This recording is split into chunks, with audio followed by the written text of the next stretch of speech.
ГСП онлайн. Городские новости сейчас.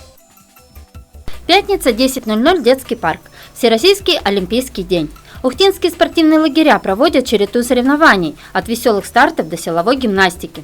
Сегодня легкоатлетический кросс. Для всех дистанция одна – 500 метров. Полкилометра бегут и 16-летние подростки, и 6-летние малыши. Организаторы поясняют, на такой дистанции спортсмен показывает свое умение распорядиться и силой, и скоростью.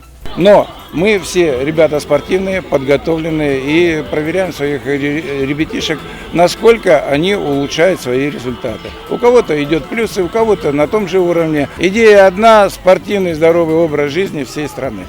В сегодняшнем забеге участвует 290 человек. Результаты разные. Самые маленькие укладываются в 3 минуты. Для 6-леток это очень неплохой финиш. Лучшее время показывает 17-летний Сергей Быков. Дистанцию преодолел за 1 минуту и 15 секунд.